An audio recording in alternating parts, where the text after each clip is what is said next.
নমস্কার বন্ধুরা, আমি শুভজিৎ আর আমার চ্যানেলে আপনাদের স্বাগত। আজকের রেসিপি হচ্ছে ডালিয়ার পোলাও। যারা ডায়েট করেন তাদের কাছে ডালিয়া তো একটা খুব পছন্দের খাবার, কিন্তু একভাবে সবজি দিয়ে ডালিয়া খেতে খেতে সত্যি বিরক্ত লেগে যায়। তাহলে এইভাবে একবার ডালিয়াটাকে বানিয়ে খেয়ে দেখুন, অবশ্যই ভালো লাগবে। ডালিয়ার পোলাও বানানোর জন্য প্রথমে ডালিয়াটাকে ভালো করে ভিজিয়ে নিয়ে জল ঝরতে রেখে দিন। এরপর পনিরগুলোকে ছোটো ছোটো টুকরো করে হলুদ আর নুন মাখিয়ে নিন। তারপর কড়াইতে তেল দিয়ে একটু গরম হলে তাতে কিশমিশগুলোকে প্রথমে ভালো করে ভেজে নিন। কিশমিশ ভালো করে লাল করে ভাজা হয়ে গেলে তেল ঝরিয়ে একটা পাত্রে তুলে রেখে দিন। এরপর একইভাবে পনিরগুলোকেও ভেজে নিন।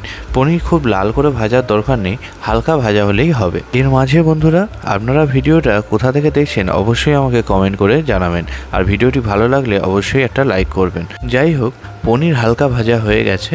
এবার একটা পাত্রে তুলে নিয়ে ওই তেলেতে একে একে এবার দেব তেজপাতা, লবঙ্গ, দারচিনি আর এলাচ। এরপর নাড়াচাড়া করে নিয়ে জল ঝরতে রাখা ডালিয়াটাকে এর মধ্যে দিয়ে দেবো। ডালিয়া খানিক নাড়াচাড়া করে এরপর এতে দেব হলুদ গুঁড়ো, লঙ্কা গুঁড়ো আর স্বাদ মতো লবণ। পোলাও সাধারণত একটু মিষ্টি ভালো লাগে, তবে যেহেতু ডায়েটের জন্য তাই চিনি তো ব্যবহার করা যাবে না, তবে আপনারা চাইলে সামান্য গুড় কিন্তু ব্যবহার করতে পারেন। খানিক নাড়াচাড়া করে নিয়ে এতে জল দিয়ে ডালিয়াটাকে সেদ্ধ করার জন্য বসিয়ে দেবো। এই সময় গ্যাসের ফ্লেম মিডিয়াম রেখেই ডালিয়াটাকে সেদ্ধ করে নেবেন। ডালিয়া যখন পুরোপুরি সেদ্ধ হয়ে যাবে তখন তাতে ভেজে রাখা কিশমিশ আর পনিরগুলোকে দিয়ে 2 থেকে 4 মিনিট মতো ভাপে রাখার পর ঘি ছড়িয়ে নামিয়ে নিলেই রেডি হয়ে যাবে ডালিয়ার পোলাও। রেসিপিটি ভালো লাগলে অবশ্যই বন্ধুদের সাথে শেয়ার করুন।